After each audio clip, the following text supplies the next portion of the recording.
ஓம் சாந்தி. Murali date 17/4/2024. காலை முரளி பாப்தாதா மதுபன். இனிமையான குழந்தைகளே, இந்த அதிசய படிப்பை எல்லையற்ற தந்தை கற்பிக்கின்றார். தந்தை மற்றும் அவரது படிப்பில் எந்த சந்தேகமும் வரக்கூடாது. நமக்கு கற்பிப்பவர் யார் என்ற நம்பிக்கை முதலில் இருக்க வேண்டும். கேள்வி: குழந்தைகள், நீங்கள் நிரந்தர நினைவு யாத்திரையில் இருக்க வேண்டும் என்ற ஸ்ரீமத் ஏன் கிடைத்திருக்கிறது? பதில்: ஏனென்றால் மாயா விரோதி இப்போதும் உங்கள் பின்னால் இருக்கிறது. அது உங்களை விழ வைத்தது. இப்போது அது உங்களை பின்தொடர்வதை விடாது. அதனால் தவறு செய்யாதீர்கள். நீங்கள் சங்கம யுகத்தில் இருக்கின்றீர்கள். எனினும் அரை கல்பம் நீங்கள் மாயாவோடு இருந்திருக்கின்றீர்கள். எனவே சீக்கிரம் விடாது. நினைவை மறந்தால் மாயா விக்கிரமம் செய்ய வைக்கும். அதனால் கவனமாக இருக்க வேண்டும். அசுர வழியில் நடக்காதீர்கள். ஓம் சாந்தி. இப்போது குழந்தைகளும் இருக்கின்றார்கள், தந்தையும் இருக்கின்றார். பாபா அநேக குழந்தைகளை பார்த்து ஓ மகன்களே என்று அழைக்கின்றார். அனைத்து குழந்தைகளும் பிறகு ஓ பாபா என்று சொல்லுகின்றார்கள். குழந்தைகள் அதிகம் இருக்கின்றீர்கள். இந்த ஞானம் ஆத்மாக்கள் நமக்காக இருக்கிறது என நீங்கள் நினைக்கின்றீர்கள். ஒரு தந்தைக்கு எத்தனை எண்ணற்ற குழந்தைகள் இருக்கின்றார்கள். தந்தை கற்பிக்க வந்திருக்கின்றார் என்பது குழந்தைகளுக்கு தெரியும். அவர் முதலில் தந்தையாக இருக்கின்றார், பின்னர் டீச்சராக இருக்கின்றார், பிறகு குருவாகின்றார். இப்போது தந்தை தந்தையாக இருக்கின்றார். பிறகு பாவனமாக மாற்றுவதற்கு நினைவு யாத்திரையை கற்பிக்கின்றார். இந்த படிப்பு மிக அதிசயமாக இருக்கிறது என்றும் குழந்தைகள் நினைக்கின்றீர்கள். டிராமாவின் முதல் இடை கடைசியின் ரகசியத்தை தந்தையை தவிர வேறு யாரும் சொல்ல முடியாது. அதனால் அவரை எல்லையற்ற தந்தை என்று சொல்லுகின்றார்கள். இந்த நம்பிக்கை நிச்சயம் குழந்தைகளிடம் இருக்கிறது. இதில் சந்தேகம் எழ முடியாது. எவ்வளவு பெரிய எல்லையற்ற படிப்பு! எல்லையற்ற தந்தையை தவிர வேறு யாரும் இதை கற்பிக்க முடியாது. பாபா, வாருங்கள், எங்களை தூய்மையான உலகத்திற்கு அழைத்து செல்லுங்கள் என்று அழைக்கவும் செய்கின்றார்கள். ஏனென்றால் இது பதீத்த உலகமாக இருக்கிறது. தந்தை பாவன உலகத்திற்கு அழைத்து செல்லுகின்றார். பாபா, வாருங்கள், பாவன உலகத்திற்கு அழைத்து செல்லுங்கள் என்று அங்கே ஒன்றும் சொல்ல மாட்டார்கள். ஆத்மாக்கள் நமக்கு அவர் தந்தையாக இருக்கின்றார் என்பதை குழந்தைகள் அறிவீர்கள். அதனால் தேக உணர்வு முறிகிறது. அவர் நமது தந்தை என்று ஆத்மா சொல்லுகிறது. உண்மையில் தந்தையை தவிர வேறு யாரும் இவ்வளவு ஞானத்தை கொடுக்க முடியாது என்ற நம்பிக்கை உங்களுக்கு இருக்க வேண்டும். முதலில் இந்த நிச்சய புத்தி இருக்க வேண்டும். நம்பிக்கையும் ஆத்மாவிற்கு புத்தியில் இருக்கிறது. ஆத்மாவிற்கு இந்த ஞானம் கிடைக்கிறது. இவர் நமது பாபா. இந்த நம்பிக்கை குழந்தைகளிடம் மிக உறுதியாக இருக்க வேண்டும். வாயால் எதையும் சொல்ல வேண்டியது இல்லை. ஆத்மாக்கள் நாம் ஒரு சரீரத்தை விடுத்து மற்றதை எடுக்கின்றோம். ஆத்மாவில்தான் எல்லா சமஸ்காரங்களும் இருக்கின்றன. தந்தை வந்திருக்கின்றார், நமக்கு இப்படி பாடத்தை கற்பிக்கின்றார், கர்மத்தை கற்பிக்கின்றார். அதனால் நாம் இந்த உலகத்திற்கு இப்போது வரப்போவது இல்லை என்பது உங்களுக்கு தெரியும். இதே உலகத்திற்கு வரவேண்டும் என்று அந்த மனிதர்கள் நினைக்கின்றார்கள். நீங்கள் அப்படி நினைப்பதில்லை. நீங்கள் இந்த அமர கதையை கேட்டு அமரபுரிக்கு போகின்றீர்கள். அமரபுரி என்றால் அங்கே சதா அமரர்களாக இருப்பீர்கள். சத்தியுக திரேதாவில் இருப்பது அமரபுரி. குழந்தைகளுக்கு எவ்வளவு மகிழ்ச்சி இருக்க வேண்டும்! இந்த படிப்பை தந்தையை தவிர வேறு யாரும் கற்பிக்க முடியாது. தந்தை நமக்கு கற்பிக்கின்றார். மற்றபடி அந்த டீச்சர்கள் சாதாரண மனிதர்கள். இங்கே நீங்கள் யாரை பதீத்த பாவனர், துக்கத்தை போக்கி சுகம் கொடுக்கக்கூடியவர் என்று சொல்லுகின்றீர்களோ அந்த தந்தை இப்போது நேரில் கற்பிக்கின்றார். நேரில் வராமல் ராஜயோக படிப்பை எப்படி கற்பிப்பார்? இனிய குழந்தைகள், உங்களுக்கு இங்கே கற்பிக்க வருகின்றேன் என்று தந்தை சொல்லுகின்றார். பாடம் கற்பிக்க நான் இவருக்குள் பிரவேசம் செய்கின்றேன். உண்மையில் பகவான் வாக்காக இருக்கிறது. அதனால் நிச்சயம் அவருக்கு சரீரமும் தேவை. வெறும் வாய் மட்டும் அல்ல, சரீரம் தேவை. இனிமையிலும் இனிமையான ஆன்மீக குழந்தைகளே, நான் ஒவ்வொரு கல்பமும் புருஷோத்தம சங்கம யுகத்தில் சாதாரண சரீரத்தில் வருகின்றேன் என்று தானே சொல்லுகின்றார். அவர் மிக ஏழையாகவும் இல்லை, பெரிய செல்வந்தராகவும் இல்லை, சாதாரணமாக இருக்கின்றார். அவர் நமது தந்தை. நாம் ஆத்துமாக்கள் நமக்கு தந்தையாக இருக்கின்றார் என்ற நம்பிக்கை குழந்தைகள் உங்களுக்கு ஏற்பட வேண்டும். முழு உலகில் மனித ஆத்மாக்கள் யாராக இருந்தாலும் அவர்கள் அனைவருக்கும் தந்தையாக இருக்கின்றார். எனவே அவரை எல்லையற்ற தந்தை என்று சொல்லுகின்றார்கள். சிவ ஜெயந்தி கொண்டாடுகின்றார்கள். அவரையும் யாருக்கும் தெரியாது. சிவ ஜெயந்தி எப்போதிருந்து கொண்டாடப்படுகின்றது என்று நீங்கள் யாரை வேண்டுமானாலும் கேளுங்கள். அவர்கள் பரம்பரையாக என்று சொல்லுவார்கள். அதுவும் எப்போதிருந்து? ஏதாவது நாள் தேவைதானே? டிராமா அனாதியானது. எனினும் டிராமாவில் என்ன செயல்கள் நடக்கின்றனவோ அவற்றிற்கு நாள், கிழமை எல்லாம் தேவைதானே? இதை யாரும் அறியவில்லை. நமது சிவபாபா வருகின்றார். அந்த அன்பில் ஜெயந்தி கொண்டாடுவது இல்லை. நேருவின் ஜெயந்தியை அந்த அன்போடு கொண்டாடுவார்கள். கண்ணீரும் வரும். சிவ ஜெயந்தியை பற்றி யாருக்கும் தெரியாது. இப்போது குழந்தைகள், நீங்கள் அனுபவிகளாக இருக்கின்றீர்கள். அநேக மனிதர்கள் இருக்கின்றார்கள்.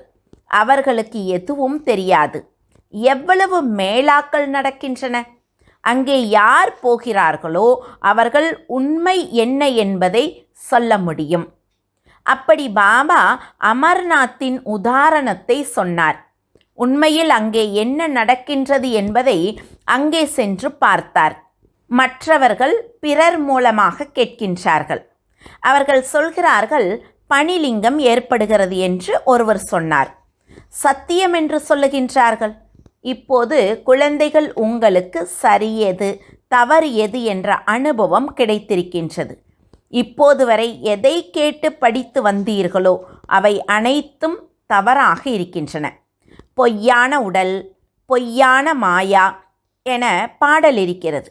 இது பொய்யான கண்டம், அது சத்திய கண்டம். சத்தியுகம், திரேதாயுகம், துவாபர யுகம் கடந்துவிட்டது. இப்போது கலியுகம் நடந்து கொண்டு இருக்கிறது. இதையும் வெகு சிலரே அறிவார்கள். உங்கள் புத்தியில் முழு சிந்தனையும் இருக்கிறது. தந்தையிடம் முழு ஞானமும் இருக்கிறது. அவரை ஞானக்கடல் என்று சொல்லுகின்றார்கள். அவரிடம் என்ன ஞானம் இருக்கிறதோ அதை இந்த உடல் மூலமாக நமக்கு கொடுத்து தனக்கு சமமாக மாற்றுகின்றார். அப்படி டீச்சரும் தனக்கு சமமாக மாற்றுகின்றார். அப்படி எல்லையற்ற தந்தையும் முயற்சி செய்து தனக்கு சமமாக மாற்றுகின்றார். லௌகீக தந்தை தனக்கு சமமாக மாற்றுவது இல்லை. இப்போது நீங்கள் எல்லையற்ற தந்தையிடம் வந்திருக்கின்றீர்கள். நான் குழந்தைகளை எனக்கு சமமாக மாற்ற வேண்டும் என்பதை அவர் அறிந்திருக்கின்றார். அப்படி டீச்சர் தனக்கு சமமாக மாற்றுவார். நம்பர்வார் இருப்பார்கள். இந்த தந்தையும் அப்படி சொல்கின்றார். நம்பர்வார் ஆவார்கள். நான் எதை கற்பிக்கின்றேனோ அது அழியாத கல்வி. யார் எவ்வளவு படித்தாலும் அது வீணாக போகாது. நான் 4 வருடத்திற்கு முன்னர், 8 வருடத்திற்கு முன்னர் இன்னாரிடமிருந்து ஞானம் கேட்டேன். இப்போது மீண்டும் வந்திருக்கின்றேன் என்று வரும் காலங்களில் தானே சொல்வார்கள். பிறகு சிலர் ஒட்டிக்கொள்வார்கள். தீபம் இருக்கிறது, அதன் மீது சில விட்டில் பூச்சிகள் பலியாகின்றன. சில சுற்றிவிட்டு சென்று விடுகின்றன. ஆரம்பத்தில் தீபத்தின் மீது அதிகமான விட்டில் பூச்சிகள் காதல் கொண்டன. டிராமாவின் திட்டப்படி பட்டி நடந்தது. ஒவ்வொரு கல்பமும் இப்படி நடந்து வந்தது. எது நடந்து முடிந்ததோ அது கல்பம் முன்னர் அப்படியே நடந்தது. எதிர்காலத்தில் மீண்டும் அப்படியே நடக்கும். மற்றபடி நான் ஆத்மா என்ற உறுதியான நம்பிக்கை வையுங்கள். தந்தை நமக்கு கற்பிக்கின்றார். இந்த நம்பிக்கையில் உறுதியாக இருங்கள். மறக்காதீர்கள். தந்தையை தந்தை என்று அறியாத மனிதராக யாரும் இருக்க மாட்டார்கள். தந்தையை விட்டு விலகி போனாலும் நான் தந்தையை விட்டு விலகி விட்டேன் என்பதை அறிந்திருப்பார். இவர் எல்லையற்ற தந்தை. இவரை நாம் ஒருபோதும் விடமாட்டோம். கடைசி வரை கூடவே இருப்போம். இந்த தந்தை அனைவருக்கும் சத்கதி கொடுப்பவர். 5000 வருடங்களுக்கு பிறகு வருகின்றார். சத்தியுகத்தில் மிக குறைவான மனிதர்கள் இருப்பார்கள் என்பதையும் புரிந்திருக்கின்றீர்கள். மற்ற எல்லோரும் சாந்தி தாமத்தில் இருக்கின்றார்கள். இந்த ஞானத்தையும் தந்தையே சொல்லுகின்றார். வேறு யாரும் சொல்ல முடியாது. யாருடைய புத்தியிலும் அமர முடியாது. ஆத்மாக்கள் உங்களுக்கு அவர் தந்தையாக இருக்கின்றார். அவர் சைத்தன்ய விதை ரூபமாக இருக்கின்றார். என்ன ஞானத்தை கொடுப்பார்? சிருஷ்டி வடிவ மரத்தின் ஞானத்தை கொடுப்பார்.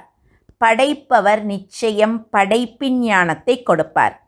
சத்தியுகம் எப்போது இருந்தது, பின்னர் எங்கே சென்றது என்பது உங்களுக்கு தெரிந்திருந்ததா என்ன? இப்போது நீங்கள் முன்னால் அமர்ந்திருக்கின்றீர்கள். தந்தை பேசிக்கொண்டிருக்கின்றார். இவர் ஆத்மாக்கள் நம் அனைவருக்கும் தந்தையாக இருக்கின்றார். நமக்கு பாடம் கற்பிக்கின்றார் என்ற நம்பிக்கை உங்களிடம் உறுதியாக இருக்கிறது. இவர் ஒன்றும் மனித ஆசிரியர் இல்லை. இந்த சரீரத்தில் கற்பிக்கும் அந்த நிராகார பரமாத்மா அமர்ந்திருக்கின்றார். அவர் நிராகாரராக இருந்த போதும் ஞான கடலாக இருக்கின்றார். அவருக்கு எந்த உருவமும் இல்லை என்று மனிதர்கள் சொல்லுகின்றார்கள். ஞானக்கடல், சுகக்கடல் என்று புகழும் பாடுகின்றார்கள். எனினும் புரிந்து கொள்ளுவதே இல்லை. டிராமா படி வெகு தூரம் சென்று விட்டார்கள். தந்தை மிக அருகில் கொண்டு வருகின்றார். இது 5000 வருடங்களின் விஷயம். ஒவ்வொரு 5000 வருடத்திற்கு பிறகும் நமக்கு கற்பிக்க வருகின்றார் என்பதை நீங்கள் புரிந்திருக்கின்றீர்கள். இந்த ஞானம் வேறு யாரிடமிருந்தும் கிடைக்க முடியாது. இந்த ஞானமே புதிய உலகத்திற்காக இருக்கிறது. வேறு எந்த மனிதரும் கொடுக்க முடியாது. ஏனென்றால் தமோ பிரதானமாக இருக்கின்றார்கள். அவர்கள் யாரையும் சதோ பிரதானமாக மாற்ற முடியாது. அவர்கள் தமோ பிரதானமாக மாறிக்கொண்டே போகின்றார்கள். இவருக்குள் பிரவேசம் செய்து பாபா நமக்கு சொல்லிக் கொண்டிருக்கின்றார் என்பதை இப்போது உங்களுக்கு தெரியும். பிரம்மா பாபாக்குள்ள பிரவேசம் செய்து நமக்கு இந்த ஞானத்தை சொல்லி கொடுத்துட்ருக்காருங்கிறது உங்களுக்கு தெரியும். குழந்தைகளே, தவறு செய்யாதீர்கள் என்று தந்தை சொல்லுகின்றார். விரோதி இப்போது உங்கள் முன்னால் இருக்கின்றான். அவனை நீங்கள் வீழ்த்தினீர்கள். அவன் இப்போது உங்களை பின்தொடர்வதை விடமாட்டான். இப்போது நீங்கள் சங்கமயுகத்தில் இருக்கலாம். இருந்தும் அரைக்கல்பம் நீங்கள் அவனுடையவர்களாக இருந்தீர்கள். அதனால் அவன் உங்களை சீக்கிரம் விடமாட்டான். கவனமாக இல்லை என்றால், நினைவு செய்யவில்லை என்றால் இன்னும் அதிக விக்கிரமங்களை செய்ய வைப்பான். பிறகு ஏதாவது அறை விழுந்து கொண்டே இருக்கும். இப்போது மனிதர்கள் தன்னைத்தானே அறைந்து கொள்ளுவதை பாருங்கள். என்னென்ன சொல்கின்றார்கள்? சிவசங்கரை ஒருவராக சொல்லுகின்றார்கள். அவருடைய தொழில் என்ன, இவருடைய தொழில் என்ன, எவ்வளவு வித்தியாசம் இருக்கிறது? சிவன் மிக உயர்ந்த பகவான், சங்கர் தேவன். பிறகு சிவசங்கர் ஒருவர் என்று எப்படி சொல்ல முடியும்? பாகமே இருவருக்கும் வெவ்வேறாக இருக்கிறது. இங்கும் பலருக்கு அப்படிப்பட்ட பெயர்கள் இருக்கின்றன. ராதாகிருஷ்ணர், லக்ஷ்மி நாராயண், சிவசங்கர் என 2 பெயர்களும் தன்னிடத்தில் வைத்திருக்கின்றார்கள். அதனால் இந்த நேரம் வரை தந்தை எதை புரிய வைத்தாரோ அது பிறகு ரிப்பீட் ஆகும் என்பதை குழந்தைகள் புரிந்து கொள்ளுகின்றீர்கள். இன்னும் சில நாட்களே இருக்கின்றன. தந்தை ஒன்றும் இங்கேயே அமர்ந்திருக்க மாட்டார். குழந்தைகள் நம்பர்வார் படித்து முழுமையாக கர்மாத்தீத் ஆகிவிடுவார்கள். டிராமா படி மாலையும் உருவாகும். என்ன மாலை? அனைத்து ஆத்மாக்களுக்கும் மாலை உருவாகும். பிறகு திரும்பி போவார்கள். நம்பர் 1 மாலை உங்களுடையதாக இருக்கிறது. சிவபாபாவின் மாலை மிக பெரியதாக இருக்கிறது. நம்பர்வார் பாகத்தை நடிக்க அங்கே இருந்து வருவார்கள். நீங்கள் எல்லோரும் பாபா பாபா என்று சொல்லுகின்றீர்கள். எல்லோரும் ஒரு மாலையின் மணிகளாக இருக்கின்றீர்கள். அனைவரையும் விஷ்ணு மாலையின் மணிகள் என்று சொல்ல மாட்டார்கள். இங்கே தந்தை அமர்ந்து கற்பிக்கின்றார். சூரிய வம்சியாக மாறியே தீர வேண்டும். கடந்து போன சூரிய வம்சி சந்திரவம்சியாக மீண்டும் ஆவீர்கள். அந்த பதவி படிப்பதால் கிடைக்கிறது. அதாவது உலகத்தில் உள்ள அத்தனை ஆத்மாக்களுக்கும் நம்பர்வார் பரந்தாம போவாங்க. அதைத்தான் மாலைன்னு சொல்கிறார். அவ்வளோ பேரும் சத்தியுகத்திற்கு வரமாட்டாங்க. விஷ்ணு மாலையில் யார் இந்த ஞானம் கேட்குறீங்களோ நீங்கள் மட்டும்தான் வருவீங்க. அதுவும் நம்பர்வாராக தான் வரீங்க.